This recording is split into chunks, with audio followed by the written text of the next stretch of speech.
Radhe Radhe students, कैसे हो आप सब? आई होप कि सब अच्छे होंगे। कल बेटा हमने पढ़ा था कि हमने ब्लड सेल्स में, ब्लड कॉर्पस्कल्स में WBC के बारे में पढ़ा था। आज हम बेटा पढ़ते हैं प्लेटलेट्स के बारे में। तो बेटा प्लेटलेट्स को हम, प्लेटलेट्स का बेटा दूसरा नाम होता है थ्रोम्बोसाइट्स। प्लेटलेट्स का दूसरा नाम होता है बेटा थ्रोम्बोसाइट। थ्रोम्बोसाइट का मतलब है ब्लड प्लेटलेट। ब्लड प्लेटलेट्स में ये क्या होती है, जैसे WBC और RBC प्रेजेंट होती है, इसी तरीके से ब्लड प्लेटलेट्स प्रेजेंट होती है। ये प्लेटलेट्स क्या करती है बेटा, क्लोटिंग ऑफ ब्लड में काम आती है कि ब्लड की क्लोट होने में अगर बेटा हमें कहीं भी इंजरी लगती है, अगर हमारे अंदर प्लेटलेट्स की जो अमाउंट है वो less amount of platelets present है, तो बेटा हमारा ब्लड है वो क्लोट होने में बहुत ज़्यादा टाइम लगता है और इससे क्या हो सकता है, कोई भी हार्मफुल इफेक्ट हो सकता है हमारी बॉडी के ऊपर। तो बेटा ब्लड को क्लोट करने में, मतलब ब्लड का थक्का जमाने के लिए प्लेटलेट्स का होना हमारे ब्लड में बहुत ज़्यादा जरूरी है। ये जो प्लेटलेट होती है ये वेरी करती है बेटा पर्सन टू पर्सन, कि एक पर्सन में कितनी प्लेटलेट्स प्रेजेंट होगी, ये दूसरे पर्सन में कितनी प्लेटलेट्स प्रेजेंट होगी, ये सारी डिफर करती है। आगे बेटा हम पढ़ते हैं कि ब्लड वेसल्स क्या होती है। ब्लड वेसल्स का मतलब होता है कि बेटा हमारी बॉडी, पूरी बॉडी में टॉप ऑफ द हेड से टॉप ऑफ द टो तक क्या करता है, ब्लड फ्लो करता है। तो उस ब्लड को फ्लो करवाने के लिए हमारी बॉडी के अंदर क्या प्रेजेंट होती है, वेसल्स प्रेजेंट होती हैं।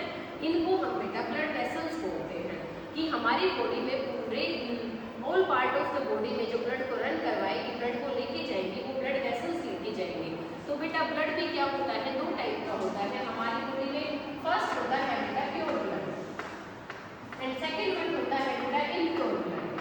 Pure blood in the sense हम बोल रहे हैं, प्योर ब्लड का मतलब होता है कि बेटा जिस ब्लड के अंदर ऑक्सीजन का कंटेंट ज़्यादा है या जिस ब्लड के अंदर ऑक्सीजन ज़्यादा है उसको हम प्योर ब्लड बोलते हैं, या फिर उसको बेटा हम ऑक्सीजनेटेड ब्लड भी बोल सकते हैं कि ये ब्लड क्या है, ऑक्सीजनेटेड है।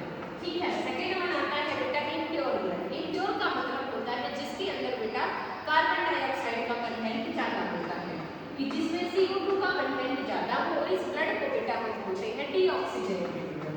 क्या बोलते हैं, डीऑक्सीजनेटेड।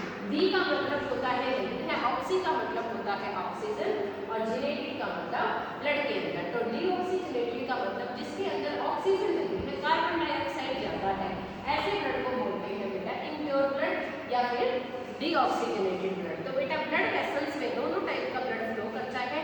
कुछ ब्लड वेसल्स क्या करती है, प्योर ब्लड को लेके जाती है, और कुछ ब्लड वेसल्स क्या होती हैं, इम्प्योर ब्लड को लेके जाती है। जब प्योर ब्लड फ्लो करता है तो इन दो टाइप की वेसल्स होती है बेटा। नंबर फर्स्ट होती है आर्टरीज एंड नंबर सेकंड होती है बेटा वेन्स।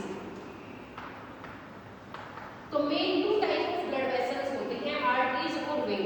ये दोनों क्या करती हैं कि ये प्योर में प्योर ब्लड को कैरी करती हैं। तो बेटा कल हम पढ़ेंगे कि आर्टरीज कैसा ब्लड कैरी करती है एंड वेन्स कैसा ब्लड करती है, और ये कहाँ से कहाँ तक ब्लड को लेके जाती है या कहाँ से लेके आके पूरे बॉडी में क्या करती है, ब्लड को ट्रांसफर करती है। तो बेटा आज के लिए इतना ही। Thank you and have a nice day.